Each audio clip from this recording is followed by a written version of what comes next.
Gunfire cracked through the Seoul night, sharp and close enough to make Zara Thompson drop the phone in her hand. People screamed. Glass shattered.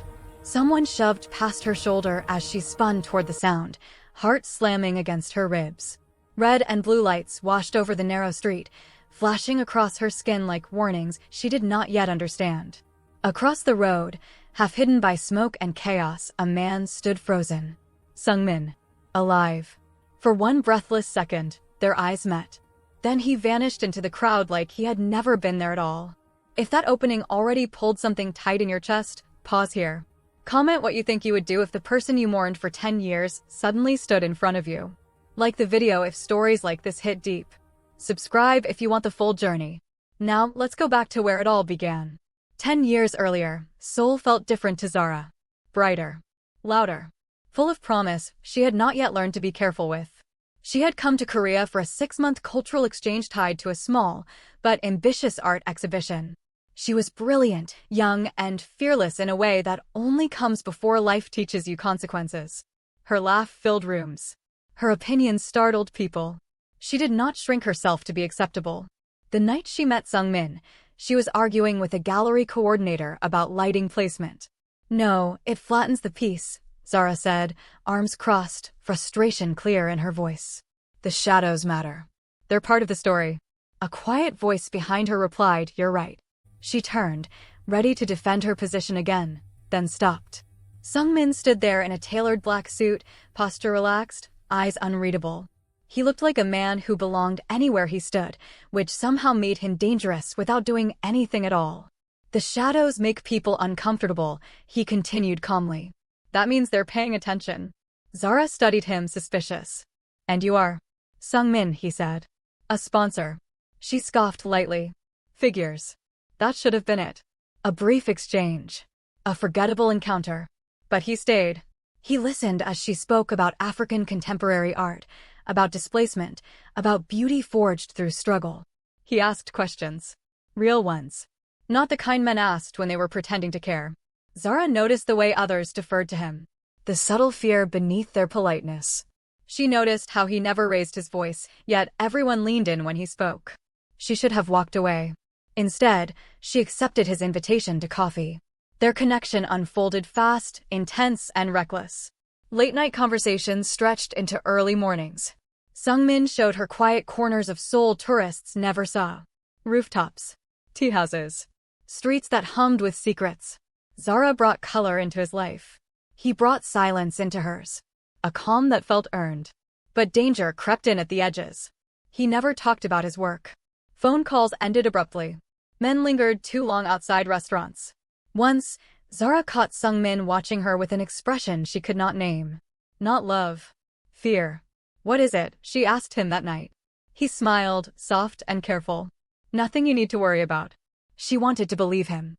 Then the threats came. First, a note slipped under her apartment door. No words. Just her name written neatly, deliberately. Then a stranger approached her outside the gallery, smiling too wide.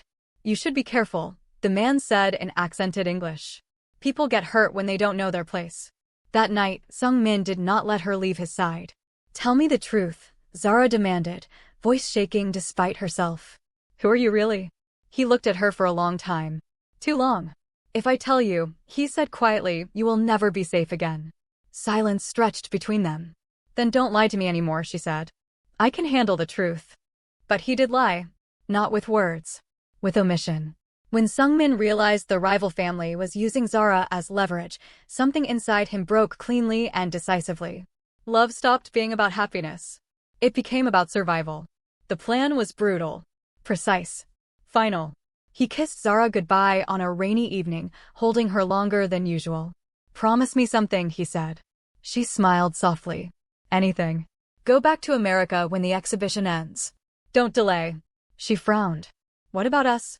"There will always be us," he said, and for the first time, his voice cracked. 2 days later, the city woke up to news of a violent attack. A burned vehicle. A body pulled from twisted metal.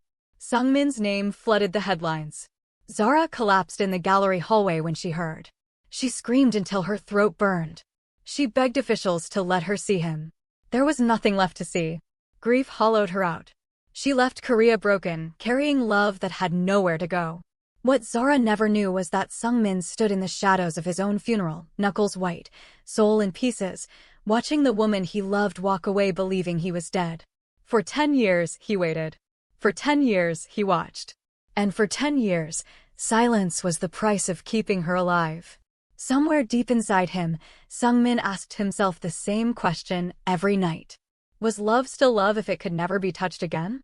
And somewhere across the ocean, Zara Thompson learned how to breathe without the man who had taken her heart into the grave with him. 10 years passed, but Korea never loosened its grip on Sungmin. He stayed. He did not allow himself the mercy of distance. From the outside, the underworld whispered a new name with cautious respect. Businesses changed hands quietly. Old men retired earlier than expected. Violent rivals vanished, not in spectacles, but in silences so clean they unsettled everyone who noticed. Sungmin worked patiently, methodically. He dismantled his family's criminal empire the way a surgeon removed diseased tissue. One connection at a time. One thread at a time. He never celebrated. At night, when the city slowed and the neon lights hummed instead of screamed, he sat alone and watched videos of Zara's life on mute. Her gallery openings in New York. Her interviews. Her smile that still reached her eyes but no longer lingered there. She's stronger, his lieutenant, Min-jae, said once, standing beside him in the darkened office. You succeeded. Sungmin didn't answer. Min-jae hesitated. You could have her back now. Sungmin finally looked at him.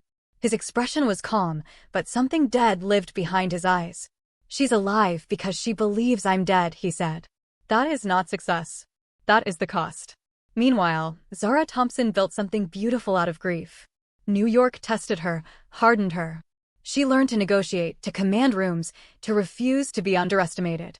Her gallery became known for bold curation and unapologetic storytelling. African artists. Asian diaspora voices. Stories that refused to be neat. People admired her strength. Few noticed the way she never let anyone get too close. She dated. Sometimes seriously. Sometimes briefly. Every time it ended the same way. You're here, one man told her gently, but part of you is somewhere else. She laughed it off. She always did. At night, alone in her apartment, she sometimes spoke to the ceiling. Why did you leave me? She whispered, anger still sharp after all these years. Why didn't you fight? The answer never came. What did come were memories she could not silence. His voice. His restraint. The way he looked at her like she was something fragile and unstoppable at the same time. Back in Korea, Sungmin learned about the property deal the same way he learned about everything important. Quietly. Zara was returning to Seoul.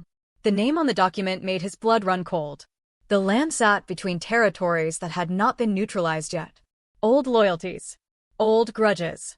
The kind that survived leadership changes and peace treaties. Min-jae slammed his hand on the desk. This is a mistake. She can't be there. She doesn't know, Sungmin said. That doesn't matter.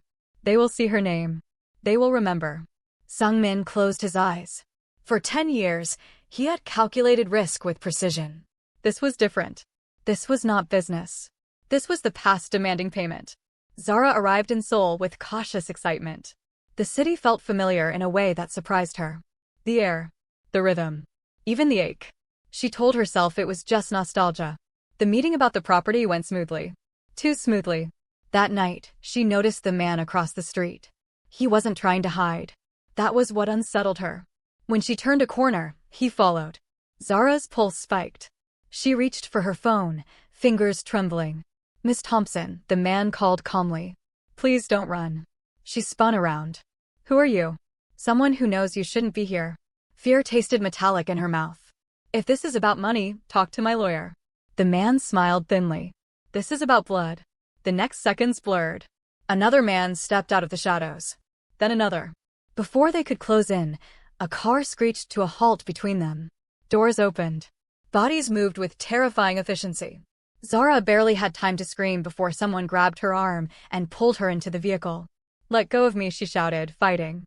Zara, a voice said sharply. Stop. Her heart stopped. She looked up. Sungmin sat across from her, eyes locked on her face like he was afraid she might vanish if he blinked. Alive. Her scream tore out of her chest, raw and broken. She lunged at him, fists pounding his chest. "You're dead," she sobbed. "You're dead.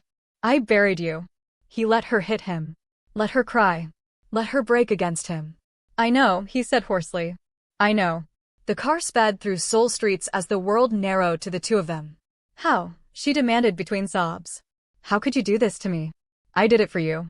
She laughed, sharp and disbelieving. "You don't get to say that. You don't get to decide my life without me." He reached for her hand, then stopped himself. "You were going to be killed," he said. "I chose your life." "And what about mine?" she shouted. "Do you know what 10 years of grief does to someone?" Silence crushed him. He had imagined this reunion 1,000 times. None of them prepared him for the sound of her pain. The car slowed. Sungmin met her gaze, eyes dark with regret and something unyielding. "I waited," he said. "Every day. Every night. I waited until I could protect you without destroying you." Zara stared at him, chest heaving, tears streaking her face. "And now?" she asked quietly. Now was the most dangerous word of all. The car stopped in an underground garage that smelled of oil and cold concrete. The engine cut off, and suddenly the silence felt louder than the chaos they had just escaped. Zara folded her arms around herself, shaking. Not from fear anymore. From fury. "So this is it," she said bitterly. "You show up, save me like some hero in a movie, and expect me to just accept it?" Sungmin stepped out first, scanning the space out of instinct. When he opened her door, she slapped his hand away and climbed out on her own. "Don't touch me." That hurt more than any bullet ever had. "I'm not asking you to accept anything," he said carefully. "I'm asking you to stay alive." She laughed, hollow and sharp. "You don't get to decide that anymore." They moved into a private elevator. The doors closed. The hum as they ascended was slow, deliberate, like time stretching just to torture them. "You died," Zara said, voice cracking again despite her effort. "I stood in a foreign country and watched strangers lower a coffin I wasn't allowed to open. I couldn't even say goodbye." Sungmin's joy tightened. "If you had seen me, they would have known you mattered." "I already mattered," she snapped. "I mattered enough for you to erase yourself." The elevator doors opened into a penthouse that overlooked Seoul, all glass and restrained luxury. Zara barely glanced at it. "Say it," she demanded. "Say you didn't think I was strong enough to survive the truth." He turned to face her fully now. "I thought you were strong enough to survive without me." The words landed between them, heavy and final. Zara's knees buckled slightly, and she sat down hard on the edge of a couch. "You don't get medals for that," she whispered. "You don't get rewarded for choosing for me." Sungmin crouched in front of her, careful to keep his distance. "Every night for 10 years, I asked myself if I was wrong. And? I still don't know." That honesty broke something open. Tears slid down Zara's face, slower now. Exhausted. "I rebuilt my life," she said. "Do you know how hard it is to rebuild when half of you is buried?" "I watched you," he admitted quietly. "I saw every opening. Every interview. I knew when you were tired. When you were lonely." Her head snapped up. "You watched me." "Yes." "Without saying anything?" "Yes." Her voice rose. "That's not love. That's cruelty." Sungmin bowed his head. "I know." A knock sounded at the door. Sharp. Urgent. Min-jae entered without waiting, eyes tense. "They know she's here. The old faction is moving faster than we expected." Zara stood immediately. "What does that mean?" "It means," Sungmin said, rising, "this was never just about land. They want leverage. And I'm the leverage," Zara finished coldly. Min-jae hesitated. "You should leave the country tonight." Zara looked between them. "I'm not running." Sungmin's voice hardened. "This is not a debate." Her eyes flashed. "I have spent 10 years being powerless without knowing why. I'm done letting men decide my fate." Min-jae looked almost impressed. Sungmin exhaled slowly. "If you stay, things will get ugly." "They already are," she replied. That night, the first warning came. A firebomb shattered the quiet of the street below. Flames licked up the side of the building. Sirens wailed in the distance. Zara flinched but didn't scream. "This is my fault," Sungmin said, rage simmering beneath his calm. "They're testing me." "Then stop protecting me from the truth," Zara said firmly. "Tell me who you really are." He hesitated only a second. "I am the man who survived by becoming worse than everyone hunting me," he said. "And the man who spent 10 years trying to be better than the world I came from." She swallowed. "And now?" "And now," he said, "I fight in the open." The next days were relentless. Threats escalated. Deals collapsed. Men who had stayed silent for years suddenly spoke with violence. Sungmin moved like a storm, decisive and merciless when needed. Zara saw both sides of him. The protector. The predator. And still, he never raised his voice with her. One night, after another close call, Zara found him on the balcony, staring out at the city. "Do you ever regret it?" she asked softly. "Faking your death." He didn't turn. "Every day." She stepped closer. "And me?" He finally looked at her. His eyes were raw now. Unguarded. "You are the only thing I never regretted." Her breath caught.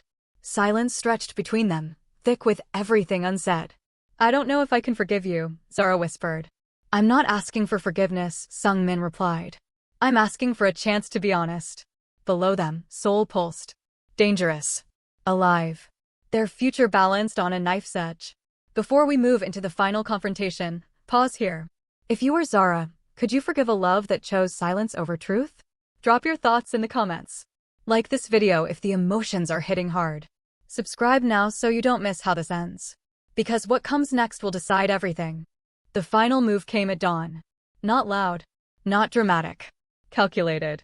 Sungmin stood in a private conference room surrounded by men who had once sworn loyalty to his family name. Some avoided his eyes. Others met his gaze with old hatred barely restrained. "You've grown soft," one of them said, voice dripping contempt. "All this legitimacy. All these rules. You forgot who you are." Sungmin didn't raise his voice. "I remember exactly who I am. That's why this ends today." Folders slid across the table. Evidence. Accounts. Names. Alliances quietly documented over years. The kind of truth that collapsed empires without a single shot fired. "You move against her," Sungmin continued evenly, "and none of you survived the aftermath. Financially. Socially. Politically. This is not a threat. It's a courtesy." Silence followed. One man stood abruptly. "You would burn everything for one woman?" Sungmin's answer was immediate. "Already did." By nightfall, the old faction was finished. Arrests followed. Assets frozen. Power stripped clean. The war ended without Zara ever hearing a gunshot. She learned the truth the next evening, sitting across from Sungmin in the same penthouse where everything had exploded back into her life. "It's over," he said simply.